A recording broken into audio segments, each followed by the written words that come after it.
Well, first and foremost, I eat. I'm really good at that. The other thing is just making sure you have all the numbers, and the numbers go onto the scorecard, and the scorecard's a big part of what I do on a daily basis, and being prepared on a given day. And number three is just trying to pay attention to everything that happens in the game. You know, what the base runners are doing, outfielders, infielders, pitchers, everybody. Just try and stay as focused as I possibly can. It's not like we just show up, hop in the chair, and talk about the game. I mean, there's a lot of preparation that goes into it. Fact checking, looking at numbers, things like that. It's very time sensitive, and it takes a lot out of your day. It's not like, again, something you just come here, plop down and say, oh, that was a good hit by JT Realmuto. It takes a lot of time and takes a lot of effort. Well, I think being a catcher is just, everything's in front of you. Obviously, you got to have a good grasp of how to call a game, but it's knowing where to position guys and what we're going to call next, and maybe have a guy scoot over if you know you're going to use a certain pitch. The game is right in front of you, and you have a knowledge of everything that's going on.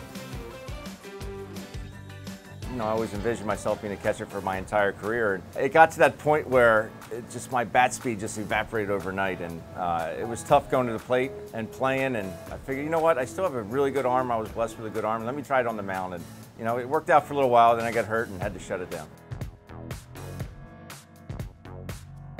On days off, I'd hang out in the bullpen, and we'd kind of do play-by-play in the bullpen with some of the relief pitchers. And you know, one guy would do play-by-play, other guy would do color, and it was fun to do that. I'm thinking, you know what, this might be something I could do one day. And you know, fortunately, it's been a dream come true. You know, I've always been interested in it.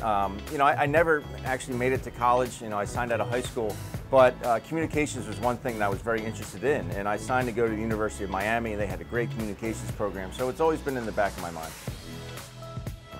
Nothing really kind of surprised me about my career, but about my current job is how much I love it. I love coming to work, and I know that sounds funny to a lot of people, but I get to talk about the game that I love and the team I grew up rooting for each and every day. And I wish I could work every game. It's just something I love to do. Coming to work here at Citizens Bank Park, and we have this little workroom over here, but T-Mac's in there, and Scott and Larry, and people pop in and out of that room all day long. Some have funny stories, somehow, hey, can I run something past you? It's just kind of like it's almost like an airport. People are coming and going all the time.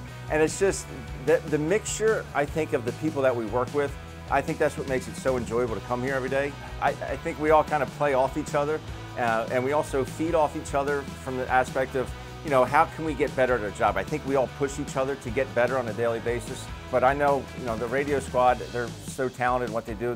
They get along so well. I think Tom McCarthy is arguably one of the best play-by-play guys in the world.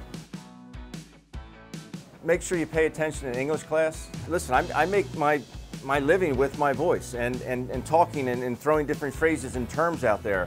So vernacular is a big part of what we do on a daily basis. So pay attention to English class and make sure you get into public speaking. It's not something you should shy away from.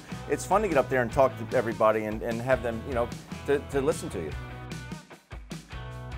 Don't ask my wife this. I am a spender. It's just been the way I am my entire life. I wish I were a saver a little bit more, especially with the 4 little ones at home. But yes, I'm definitely a spender. I bought a truck. You know, I'm still using the same one I had in high school, and so you know what, I'm going to go out and get a truck, and it lasted me for a lot of years. So it was cool to be able to just go and write a check for it and be able to do that.